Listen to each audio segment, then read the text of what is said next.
Halo semuanya, selamat datang kembali di podcast Zita.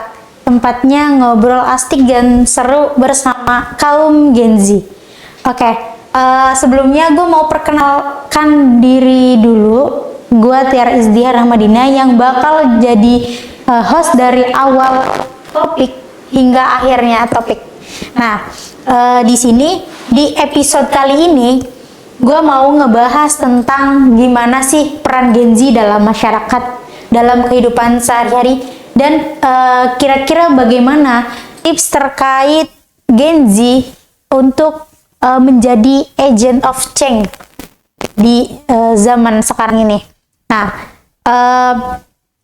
gue nggak sendirian, gue bersama narasumber kita, yaitu Mbak Cama. Selamat siang, Mbak Cama. Selamat siang. Oke, Mbak Cama kuliah di mana tuh? Di UIN sih dong. Oke, berjurusan? Jurusan KPI. Oh, KPI. Mbak Cama selain kuliah kesibukannya apa? Dulu sempat kerja juga freelance. Sekarang udah fokus kuliah semester 5. Oh, karena sudah menuju akhir ya. Jadi kita harus fokus karena kita nggak mau ketinggalan ujian-ujian seperti itu. Di episode kedua kali ini kita akan ngebahas terkait apa sih peran Gen Z dalam masyarakat dan bagaimana tipsnya agar peran Gen Z itu diterima oleh masyarakat. Nah, Gen Z itu kan lahir dari tahun 1997 hingga 2012. Bener? Benar. Ya. Dari 97 sampai 2012. Nah, mereka ini lagi jadi bintang utama dalam perubahan sosial di zaman sekarang, seperti itu. Langsung aja kita mulai, kita ulik bersama narasumbernya. Dan peran Gen Z ini di masyarakat itu banyak sekali ya. Kira-kira apa aja tuh, Kak? Yang pertama itu pastinya menjadi inovator di teknologi kehidupan sehari-hari ya. Oke. Karena Gen Z itu kan emang lahir di era digital. Jadi nggak asing yang samanya media. Iya, betul. Namanya media.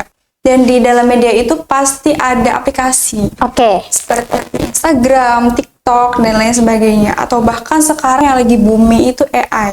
Benar? Betul sekali. Betul. Jadi Gen Z ini pasti nggak asing sama media-media tersebut. Apalagi waktu pandemi itu kan COVID-19 ya, yang dimana kita itu melakukan isolasi dan ada di jurnal penelitian Universitas Pajajaran itu dari teknologi tersebut dikembangkan menjadi komunitas untuk pandemi orang yang sedang isolasi, jadi bisa belajar dari rumah dan mendorong kita untuk berteknologi gitu. Oh, oke. Berarti memang asal mulanya itu Gen Z itu karena adanya pandemi ya. Dan mau nggak mau kita harus bisa bergulat dalam teknologi digital seperti itu. Karena ya memang di pandemi atau COVID-19 sendiri itu kan 5 tahun kita diisolasi gitu. Maksudnya kurang lebih kurun waktu 5 tahun kita diisolasi gitu kan. Ya pasti untuk kerja, kuliah, sekolah, berpendidikan, apapun segala macam itu terhambat. Jadi kita mau nggak mau ada aplikasi yang membackup semuanya. Jadi kita bisa menggunakan platform media digital itu ketika kita sedang tidak bisa bertemu gitu, face to face. Akhirnya media digital ini membackup semuanya seperti itu. Karena ya untuk dari jarak jauh gitu, dari jarak dekat pun sebenarnya kita bisa menggunakan komunikasi lewat platform gitu. Tapi ya itu. Tapi lebih enaknya ini ya, kita face to face gitu. Tapi karena memang ada urgensi yang memang kita tidak bisa dipertemukan dan lain sebagainya, akhirnya mau nggak mau kita harus bergulat di media sosial ataupun platform digital seperti itu. Iya, Mbak. Nah, oke, menarik nih, Mbak. Gimana sih Gen Z itu menjadi aktivis sosial yang vokal dalam isu-isu tertentu? Untuk Gen Z itu kan bisa membahas isu-isu yang terkait dengan perubahan iklim atau kesetaraan ras ya. Atau bahkan itu politik. Jadi kita menggunakan media itu sebagai protes atau kampanye lingkungan. Jadi menggunakan sosial media. Itu juga dari Institut Teknologi Bandung dalam jurnal Komunikasi dan Media, di mana platform digital itu membuat suara kita itu lebih jelas dan lebih besar lagi, yang akhirnya itu berpengaruh dalam kebijakan pemerintah dan cara orang belanja di platform itu kan seperti apa gitu. Dalam keseharian kita juga itu dalam memilih produk gitu kan. Oke. Udah. Oke,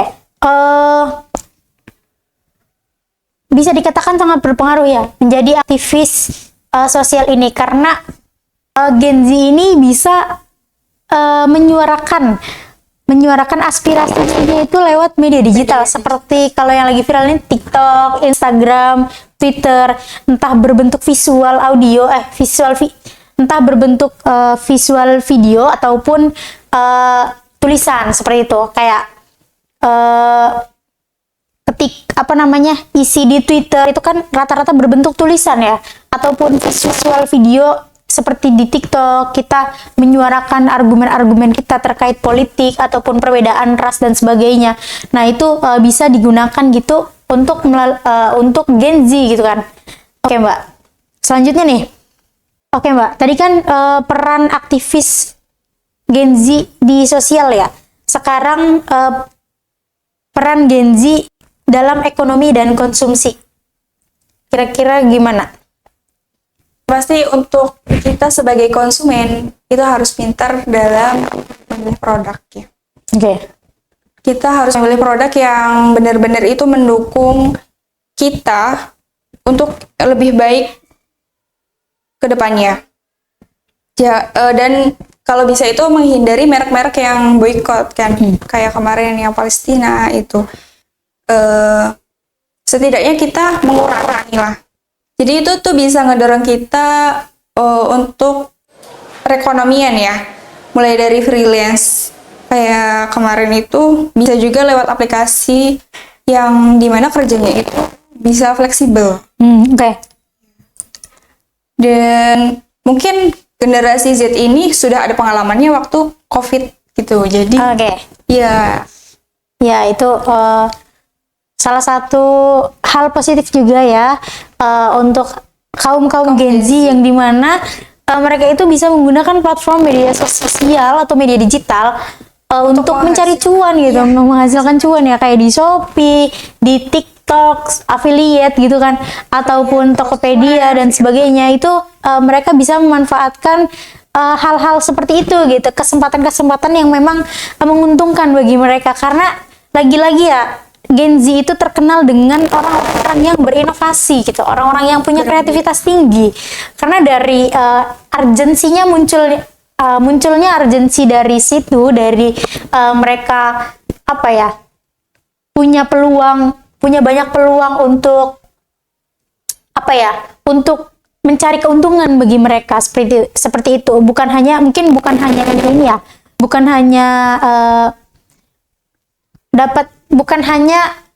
dapat keuntungan dari sisi ekonomi mungkin ya. Kita juga bisa menggunakan kesempatan itu untuk aspek pendidikan gitu ya. Jadi bukan hanya aspek ekonomi ya gitu. Nah, ini nih masuk ke aspek pendidikan dan karir gitu. Karena dari Mbak Chama sendiri itu kan katanya kuliah sampingannya kerja gitu kan, bukan kerja sampingannya kuliah, tapi sebaliknya, kuliah sampingannya kerja gitu. Nah, kira-kira soal pendidikan dan karir, apa sih yang Gen Z kejar gitu? Yang dari pengalaman saya sendiri itu kan fleksibel ya. Untuk saya, kalau bisa membagi waktu, itu kan nggak mudah ya buat kuliah sambil kerja. Betul. Jadi kalau generasi Gen Z ini rasa penasarannya tinggi. Jadi Ya, betul. apapun itu dilakuin untuk mencari pengalaman, relasi atau juga informasi gitu ya kan. Jadi kita tuh bisa kerja sesuai dengan jam kita. Kita bisa mengatur sendiri jam kerja kita gitu loh. Tapi harus diketahui juga syarat dan ketentuan perusahaan sendiri gitu. Oke. Yang pasti nggak bertentangan sama syarat dan ketentuannya gitu. Buat karir sama pendidikan itu kan sama-sama penting. Oke. Jadi ya bisa WFH gitu-gitu lah contohnya. Jadi enggak kita bisa menyesuaikan ada kerja yang memang kerja dari rumah gitu. Nah, iya, dari media itu kita bisa memanfaatkan dari misalnya ada lowongan yang bisa dibawa ke rumah atau work of home ya, Yeah. WFH, work from home. Ya ambil aja gitu selagi kita ya bisa membagi waktunya gitu, mengatur waktunya. Karena sekarang mah udah zamannya udah digital ya, jadi Gampang ya, serba gampang banget gitu. sebenarnya. Oke, saya setuju sih karena banyak dari teman-teman saya juga Gen Z, Mbak. Gue juga Gen Z, maksudnya masuk dari kalangan Gen Z. Karena gue juga mahasiswa yang memang ya tugas mahasiswa kan belajar, tapi kadang mahasiswa itu bosan gitu sama belajar. Apaan sih gitu? Mungkin karena udah terpengaruh ya sama media digital, sama media sosial atau TikTok gitu ya. Jadi mahasiswa itu lebih sering diskusi sih, tapi nggak baca buku, tapi diskusi gitu. Diskusi yang memang lagi booming gitu di di platform gitu ya, isu-isu yang lagi booming. Nah itu bisa tuh diajak diskusi. Jadi mungkin gini, mahasiswa itu Gen Z itu kan lebih terkenal sama yang tadi kreatifnya kan. Nah, jadi di pendidikan dan karir ini mereka bisa membalancekan antara mencari cuan dan mencari ilmu gitu ya. Nah, jadi karena kadang fokus yang kita lakukan aja bosen gitu. Jadi kita lebih ke pengen mencoba hal-hal baru. Nah, Sering bosenan ya. Nah, bosenan, betul. Mager apa segala macam. Tapi ada juga yang emang karirnya itu atau yang tadi dibahas itu kan bisa FH gitu ya. Kita bisa kerja itu di rumah, manfaatkan peluang. Jadi antara pendidikan dan karir itu bisa balance gitu. Jadi nggak ada alasan buat kita nggak bisa kuliah. Tapi dengan statement seperti itu sebenarnya gue kurang setuju sih, karena banyak cara yang bisa kita lakukan gitu untuk mencapai cita-cita dan dengan kondisi yang memang kurang gitu.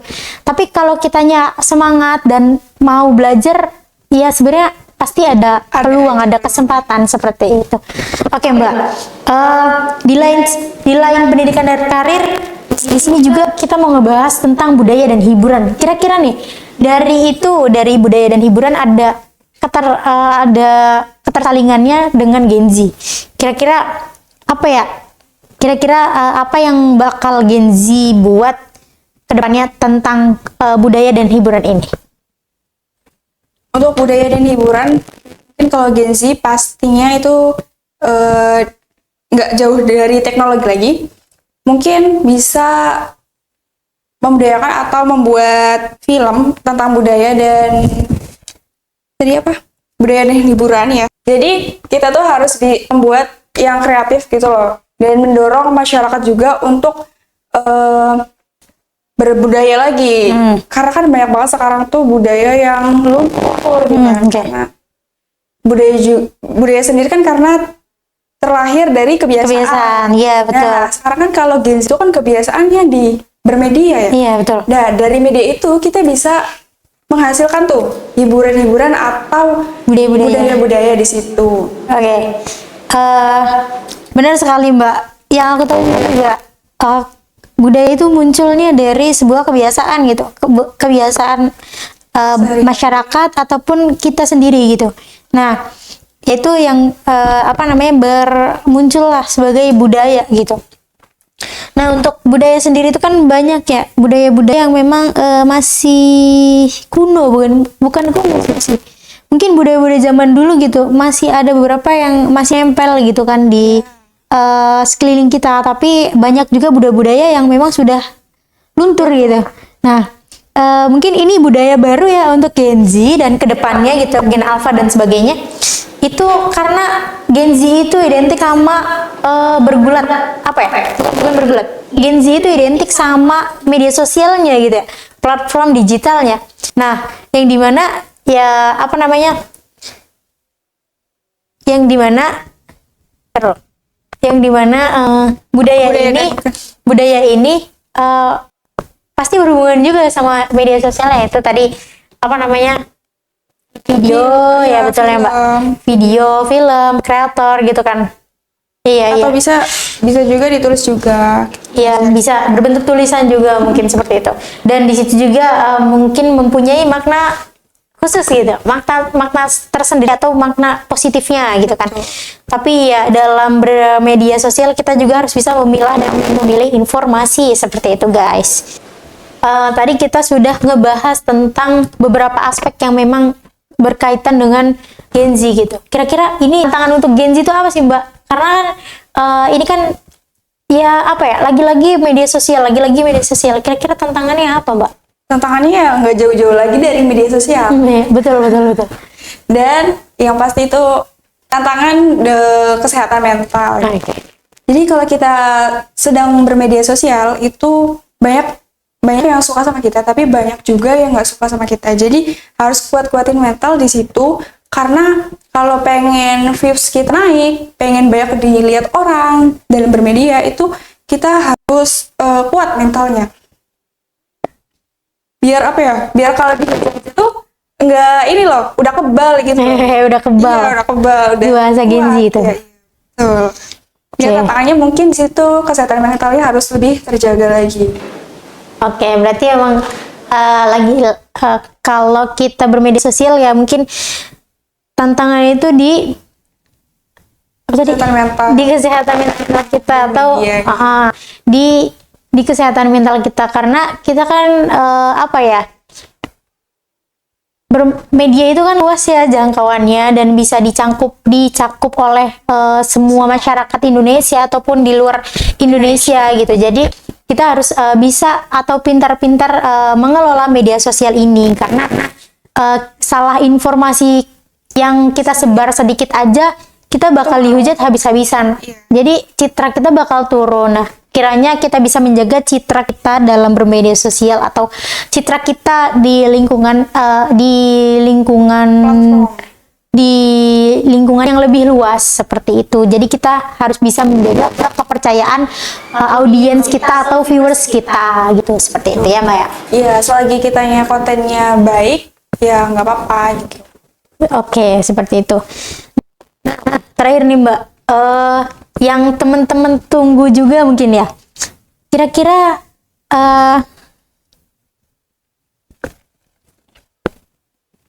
apa sih tipsnya untuk kita selaku Gen Z bisa menjadi inovatif? Karena berbicara inovatif itu kan kita bisa menjadi agen perubahan gitu ya. Punya inovasi yang tinggi gitu, punya banyak inovasi, banyak ide, tapi kita susah mengimplementasikan. Rata-rata Gen Z seperti itu ya. Maksudnya kita Gen Z itu kan banyak idenya, tapi mulainya gimana gitu? Gimana sih cara mengimplementasikannya? Nah, kira-kira ada nggak sih Mbak tipsnya gitu? Ada. Yang pertama itu tingkatin literasi. Dari literasi kita mengetahui itu wawasannya dari mana. Jangan asal sebar aja, bikin konten asal sebar. Kita harus memilah dulu informasinya. Itu yang satu, meningkatkan literasi. Dan kalau misalnya kurang, bisa lihat-lihat juga di buku gitu kan. Jangan satu sumber aja. Betul. Dan itu tuh dipastikan lagi, dicek lagi apakah itu benar atau hoax. Nah, yang kedua itu bisa mendorong kreativitas lewat kolaborasi sama gerakan aktivisme. Kayak misalnya ini, ikut proyek dari komunitas-komunitas luar. Jadi kita tuh bisa belajar sambil bereksplor ya kalau di luar. Jadi pengetahuan kita tuh nggak hanya di satu sisi. Ya, satu sisi aja. Jadi kita udah punya Jadi kita punya informasi dari luar juga. Oke. Ada lagi, Mbak? Cukup. Oke, cukup. Ya, mungkin ada dua tips untuk Gen Z yang memang ingin menjadi menjadi inovator gitu. Nah, yaitu karena memang literasi itu penting ya, bukan hanya di buku mungkin. Sekarang kan zamannya udah digital, udah canggih ya. Sumber ilmu pengetahuan di HP juga ada gitu. Di media sosial juga ada, tapi kita juga harus pintar memilah dan memilih bijaksana gitu ya. Di jurnal, e-book ataupun berita-berita segala macam gitu, itu kita bisa ngambil ilmu pengetahuan di media sosial juga. Tapi kita juga jangan melupakan buku-buku yang ada di perpustakaan, guys. Walaupun emang kita udah zamannya media sosial atau digital gitu kan, tapi kita juga jangan melupakan tulisan-tulisan yang ada di perpustakaan seperti itu, karena memang lebih enaknya baca buku secara langsung gitu ya, bukan melalui digital, karena banyak gangguan-gangguan ya. Kalau misalkan kita udah di media sosial gitu, kita pasti ke distract gitu dan segala macam, yang akhirnya nggak jadi baca buku gitu, jadi yang akhirnya bikin pengalihan fokus seperti itu, guys. Oke.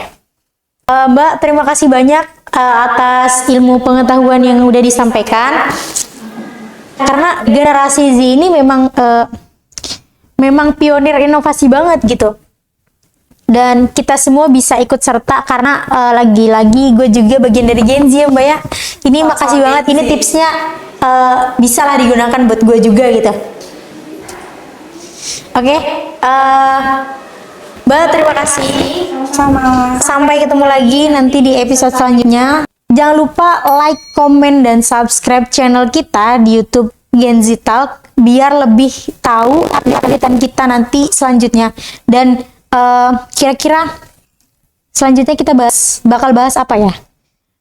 Nantikan terus keseruannya. Stay tune, stay strong. Dadah.